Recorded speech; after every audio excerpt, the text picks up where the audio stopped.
Hello students, I am Dr. Amit Bhatnagar, working as professor in the Department of Agronomy at GB Pant University of Agriculture and Technology, Pantnagar, Uttarakhand.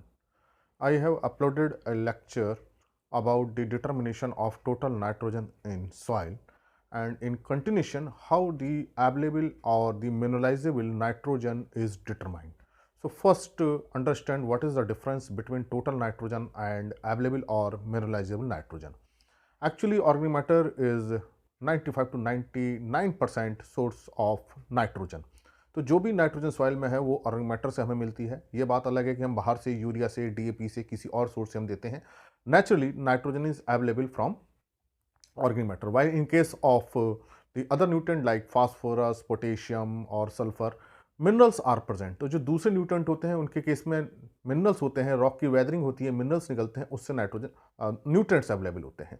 लेकिन nitrogen case में जो nitrogen bearing minerals हैं बहुत कम है, इस कारण से जो मिनरल से नाइट्रोजन की एबिलिटी नहीं है वो किससे है? नाइट्रोजन की एबिलिटी ऑर्गेनिक मैटर से है। और organic matter is the residue, plant residue or animal residue, and this nitrogen in organic matter is present mainly in protein form, amide form and in very complex form, amino sugar form। बहुत organic form होती है nitrogen की, and whenever there is a decomposition of this organic matter then nitrogen is released, but all the total organic matter is not decomposed because some material is very resistant, hard resistant, humus is very resistant for decomposition।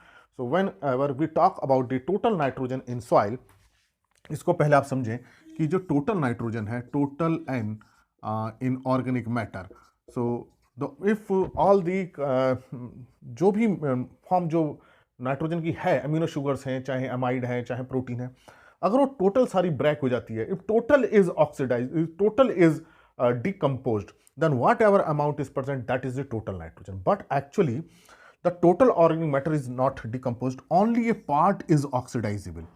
It means it is only a part is decomposed per year। A part of organic matter is decomposed and then it provide the nitrogen, and that nitrogen is known as mineralizable nitrogen। mineralizable means जो जिसका mineralisation हो रहा है। Mineralisation किसका होगा? जब उसका decomposition होगा। So this is the available nitrogen we can say, and the only a part which is decomposed is easily oxidizable।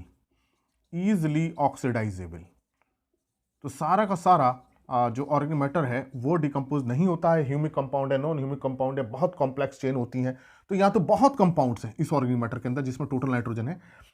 तो जब हम अगर सबको डिकम्पोज कर दें स्ट्रॉन्ग एसिड डाल करके, जैसे कंसंट्रेट H2SO4, तो जो नाइट्रोजन हमें मिल जाएगी, जो भी रिलीज हो जाएगी, उसको हम बोलेंगे टोटल नाइट्रोजन। लेकिन natural under natural condition soil में तो ऐसा नहीं होता, कोई स्ट्रॉन्ग एसिड नहीं होते। नेचुरल जो माइक्रोब्स एंजाइम सीक्रेट करते हैं उसके थ्रू जो नाइट्रोजन रिलीज होती है, जो ईजिली ऑक्सीडाइजेबल है, वही अवेलेबल नाइट्रोजन होती है। That is the mineralizable nitrogen, and mineralized nitrogen is very small as compare to total nitrogen.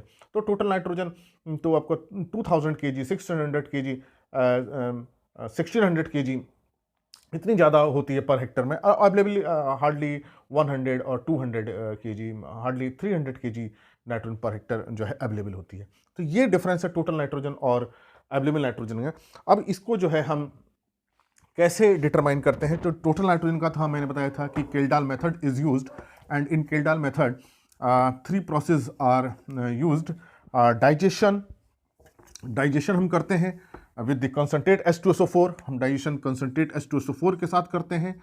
Then हम डिस्टिलेशन करते हैं 40% NaOH के साथ, ये डिस्टिलेशन होता है। देन टाइट्रेशन हम करते हैं 0.1 N H2SO4 के साथ, और इसको जो अमोनिया बनती है, अमोनिया को हम ट्रैप करते हैं। अमोनिया जो यहाँ से निकलती है, जो यहाँ से H2SO4 से रिएक्शन करके बनेगी और डिस्टिलेशन करेंगे, ammonia is trapped in boric acid, और जो बोरिक एसिड होता है वो 4% का होता है। ये मैं टोटल नाइट्रोजन का बता रहा हूँ। Already lecture is uploaded, so how this total nitrogen is determined. तो ये मैं ब्रीफ कर दे रहा हूँ आपको। और इसमें मिक्स्ड इंडिकेटर रहता है, bromocresol plus methyl right. But in case of available nitrogen, जो हम अवेलेबल नाइट्रोजन करते हैं, जो मिनरलाइजेबल नाइट्रोजन है, इसके केस में process is same almost, but reagents are different. जो रिएजेंट हम यूज़ करते हैं वो डिफरेंट रिएजेंट यूज़ करते हैं। हेयर द सॉइल में जो हमें ऑक्सीडाइजेबल कार्बन को एक्चुअली ऑक्सीडाइज करना, टोटल को हम नहीं करते हैं, केवल जो ऑक्सीडाइजेबल कार्बन है that has to be oxidized, and that's why alkaline potassium permanganate is used. Alkaline KMnO4 is used for the oxidation of oxidizable carbon. So here main reagent is alkaline potassium permanganate, and this process was given by Subbiah and SUBBIAH and Asija in 1956. So in general, in examination it is asked which method is used for determination of available nitrogen, that is alkaline potassium permanganate method, and in case of total nitrogen the simple process is Kjeldahl method, and this is the digestion, this is the distillation, this is the titration, and here alkaline potassium permanganate is used for distillating the soil. यहाँ distillation के लिए हम alkaline potassium permanganate use करते हैं। तो जो potassium permanganate का concentration है, that is potassium permanganate concentration is 0.32%। तो इसका मतलब हमें 3.2 ग्राम को 1 लीटर में डिजोल्व करना है।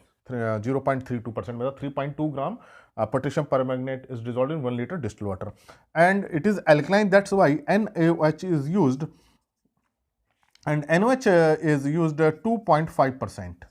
2.5% का हम यूज करते हैं, दैट इज 25 ग्राम पर लीटर। यहाँ देखिए 40% का हम यूज़ कर रहे थे। तो basic difference is this in alkaline potassium permanganate method, and the principle is that this alkaline potassium permanganate जो रिएक्ट करता है, जो ऑर्गेनिक कार्बन, जो ईजिली ऑक्सीडाइजेबल जो कार्बन है उससे अमोनिया को निकालता है। Ammonia is liberated and ammonia is trapped into boric acid, then this boric acid is titrated with H2SO4, but concentration is different.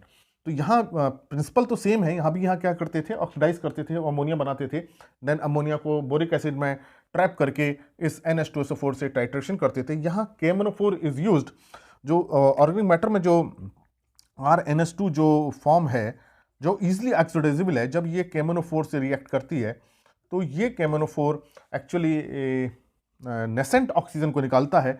Then in presence of NaOH, जो presence रहती है NaOH की, हम इसको ऐसे कह सकते हैं, इन presence of NaOH it make the ammonia.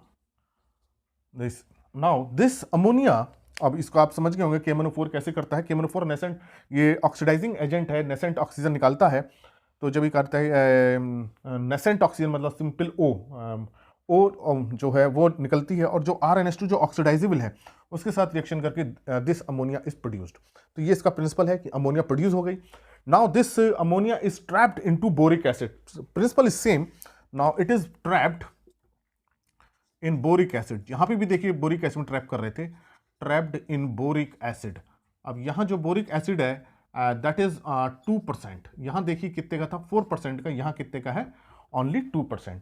तो यहाँ देखिए कंसंट्रेट H2SO4 को यूज कर रहे थे, यहाँ कर रहे हैं अल्कलाइन पोटेशियम परमैंगनेट को, but the principle is same, that this oxidizable carbon which contain amide is converted into ammonia, and this ammonia is trapped into boric acid, and this boric acid contain the mixed indicator, और mixed indicator जो है, जो boric acid में है, वो जो है वो दोनों में सेम है, ब्रोमोक्रिसॉल ग्रीन प्लस मिथाइल रेड। तो ये इंपॉर्टेंट है, जो मिक्स्ड इंडिकेटर है वो है ब्रोमो क्रिसॉल ग्रीन, ये दो इसमें मिलाते हैं, प्लस मिथाइल रेड। तो यहाँ पे भी यही सेम इंडिकेटर है, मिक्स इंडिकेटर यहाँ पे भी है, मिक्स इंडिकेटर यहाँ पे भी है। अब इसमें है एंड इट इज टाइट्रेटेड। अब यहाँ जो टाइट्रेशन किया जाता है, यहाँ देखिए 0.1 H2SO4 से है, यहाँ जो टाइट्रेशन करते हैं that titration is with H2SO4 but the strength is less, it is 0.02 N H2SO4। 0.02 N H2SO4 means N/50। N/50 का जो है H2SO4 उससे हम टाइट्रेशन करते हैं। तो अब आप समझ गए होंगे कि यहाँ जो टोटल जो नाइट्रोजन था इसमें 3 रीजेंट थे। यहाँ पे alkaline potassium permanganate is used, so for alkalinity 2.5% NaOH is mixed with 0.2% KMnO4, and this KMnO4 react with the soil, and in soil there's amide which is oxidizable react with the KMnO4.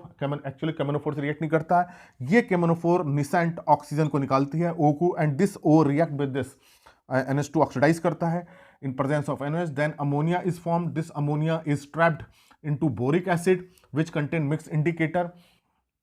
Then it is titrated with H2SO4. So this is the process, and in this process at the end point color is changed. तो colour कैसे change होता है इसको भी समझ लीजिए, पूछा जा सकता है किसी एग्जामिनेशन में, how the colour is change at the end point. And actually boric acid color is pink, and when ammonia is trapped then its color become green.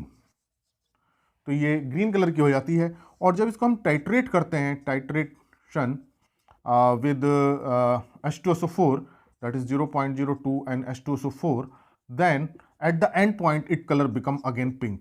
अगर जब जिस पॉइंट पे इसका पिंक हो जाता है उसको हम H2SO4 को नोट कर लेते हैं, what is the volume of H2SO4 used, then there is a formula, and with this formula we can calculate the available nitrogen. तो आपने देखा कि alkaline potassium permanganate is used with the NOH, and it is trapped in 2% boric acid with mixed indicator and then titrated with 0.02 and H2SO4. So this is the method for the determination of available nitrogen. Available nitrogen is mineralizable nitrogen, that is mineralized naturally in soil with the help of microbes. So it is oxidizable carbon, easily oxidizable carbon, जो easily decompose हो जाए, क्योंकि उसमें humic compound भी होते हैं, humus भी होते हैं जो बहुत easily decompose नहीं होते हैं. And this available nitrogen is available actually for the plant. तो यही जो available nitrogen होती है, बाकी जो decompose नहीं हो पाती है, जो mineralize नहीं होती है, वो available नहीं होती है. So this is the procedure for the determination of available or mineralizable nitrogen in soil. Thank you very much.